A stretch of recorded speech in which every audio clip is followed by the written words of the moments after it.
Well, once again, welcome back. And, here in the sanctuary and everywhere else online, welcome back to all those people that are watching this morning. And we have a few people who are absent this morning. Terry's on her way down to North Carolina to see her children. Heidi took a fall, so she has acquired stitches, and she's decided to stay home. And then I spoke with Sanjay this week, who's doing okay, but he's not here today because his daughter Shiny has come in from Chicago, and they're spending the day together. So for all those lost sheep, welcome home. Now, it wasn't long ago that kids, when they returned from vacation, would get to tell everyone what they did while they weren't in the classroom. Of course, that was in a day long ago, before March 2020, before everyone had masks stuffed in their every pocket. I turned around this morning and I found this hanging on the altar here. So masks in every pocket and every pocketbook. Before the average person knew how to use a pulse oximeter and take their temperature and knew what those things mean. It's not really, and that's not really accounting for any of the people who stayed at home during our vacation because of COVID and who didn't budge because health problems or age made going out of the house really a risky business. And now, even though the pandemic isn't really over, we've moved into a different phase, an endemic phase, where we're starting to live our vaccinated lives again, but cautiously and older and hopefully wiser. That's the strange thing about unexpected tragedies and disasters. We certainly don't ask for these things to happen. They just do. And when the dust clears, we end up knowing more about people and way more about ourselves after the storm passes. Today is the 21st anniversary of September 11th. And at my age, 21 years is not all that long a period of time. I remember clearly driving in that morning, and there was a supernatural blue sky. It was perfectly calm. That Tuesday morning when suddenly that sky was slashed open by the missiles of hatred. And as the planes plowed into the towers of the World Trade Center and the staunch walls of the Pentagon, and a band of brave souls on Flight 93 who surrendered their own souls to stop the hijackers from flying into Washington to hit the seat of our democracy. All of us, wherever we were, froze and watched as the towers fell in a massive tsunami of pulverized dust. People ran from their lives away from the buildings. That is, people other than the heroes who ran into the towers. And as living people emerged from that cloud, if you remember, a strange thing happened that struck me. They were all the same color of dust, every single one. And they helped one another. And for one blazing instance, one blazing moment, not politics, not race, nothing else except surviving mattered. Because of hatred, 2,977 people died that day. People did ask, where was God in all of this? He was there climbing the towers, to the stairs of the towers. He was there when my friend who died stayed on the stairs to help a woman who was too afraid to go on.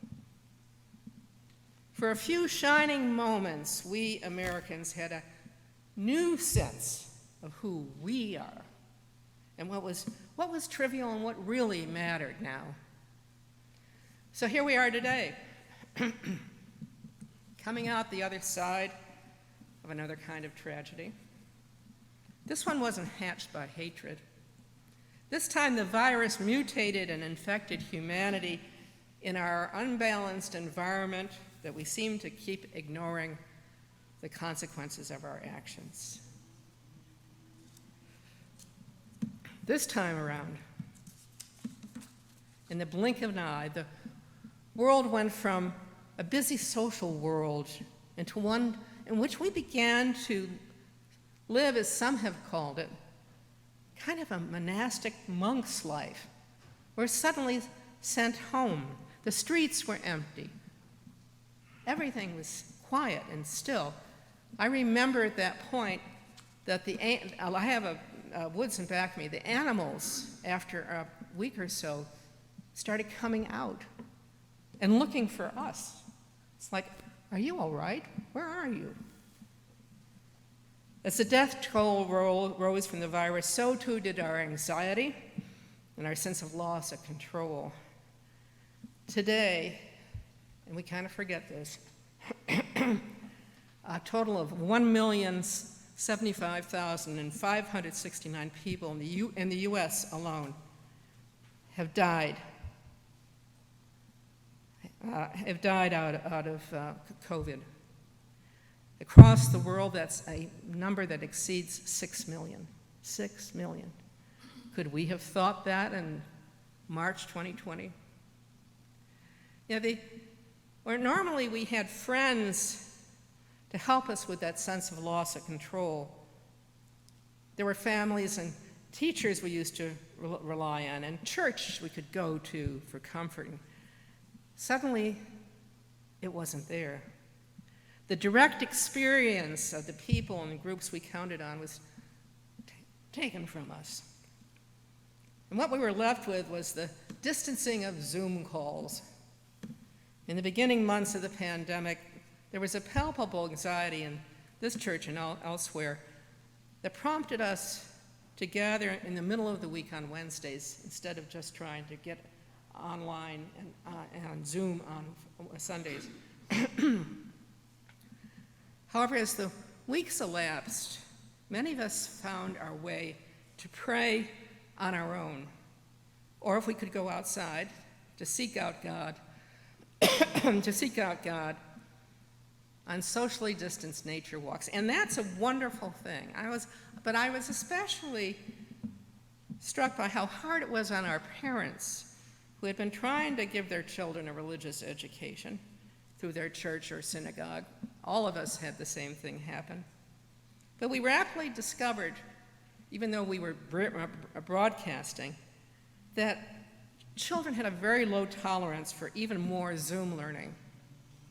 And so it just didn't work. Instead, many parents opted to teach their children either at home or in the safer classroom on fresh air, personal discovery and long hikes to nearby places. And really, that's not a bad idea. How did the pandemic impact our church? Well, there were many long pastoral conversations about the stress of the time online, things that were on the cusp of falling apart personally and relationally did. Zoom services during the pandemic, however, brought us some really strange, funny moments that I particularly involved. There was one good thing that came out of the pandemic. Since I was broadcasting from my home, it made my husband clean up the living room. And so as I got to watch and worship with you guys, I discovered what your kitchens really look like and what you wear when you're not in church, or how creative you could become. And I'm glad he's here this morning with your homemade substitutes, for bread and wine on our communion days. My very favorite version of communion was Gary Falkenthal's choice of bacon and prune juice as communion. Of course, I usually wore my pastor's robe on the camera when we were telecasting from my living room. But there were times, I confess, I was preaching in shorts and fuzzy slippers under all of that. The pandemic, however, brought us some tough lessons too. Under the duress of a global tragedy, people either shine or they let their darker demons come to the forefront. We saw the light of so many healthcare workers putting their own lives on the line to save others, or to make sure that quarantine patients didn't die alone. And if you want to ask where God was in all of this, God was in those creases on the faces of those healthcare workers, those nurses who were being gouged by those masks just to keep everybody safe. Now, these are people who are the equivalent of the 9/11 police, the EMTs, the fire department that ran into the towers on September 11th.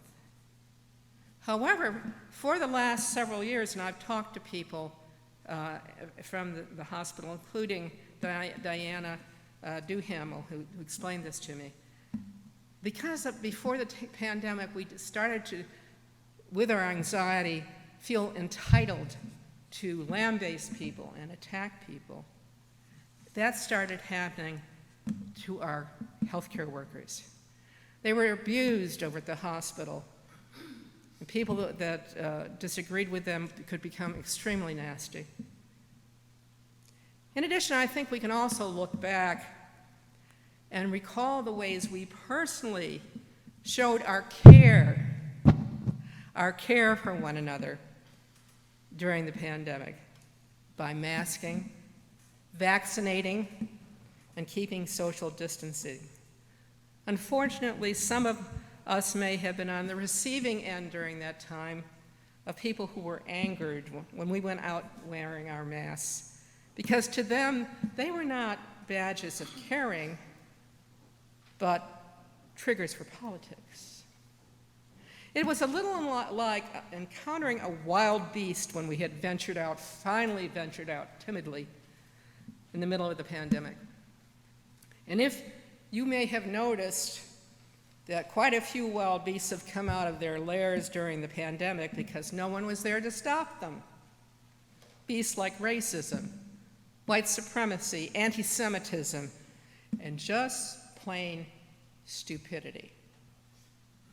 In the middle of our lonely multi-year desert walk, we need to remember that even Jesus had to walk in the desert, and it had its share of wild beasts while he was there. Never mind. If you did this, you did the right thing. You cared enough to act like Jesus against the wild beasts. To paraphrase Reverend Stephen Crippen, who's at Grace Church in Bainbridge, Washington, he wrote this about the pandemic. Jesus is surrounded by wild beasts in the desert, but also waited on by angels. We could see ourselves as those angels for each other. The Jesus movement creates communities that boldly walk among wild beasts and serve one another as they go. We need to stick to the community design that Jesus invites us to use. Step into this dangerous world.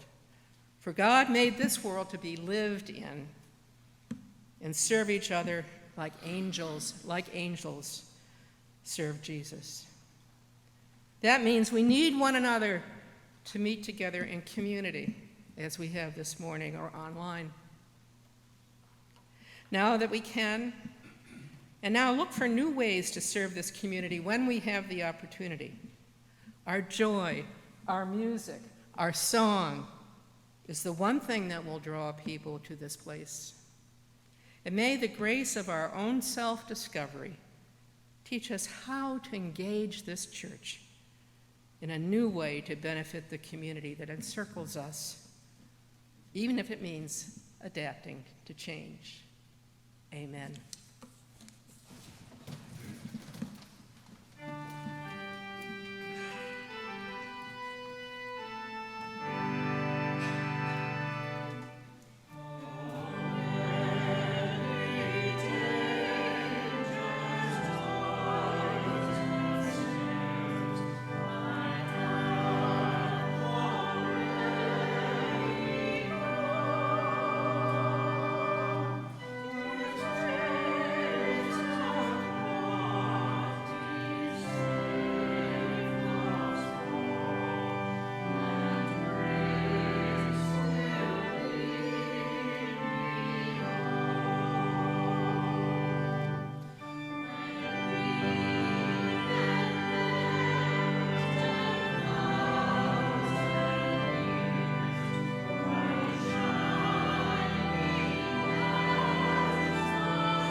I send you forth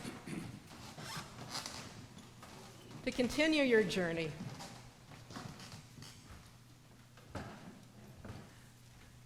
And we know, through many dangers, toils, and snares, we have already come.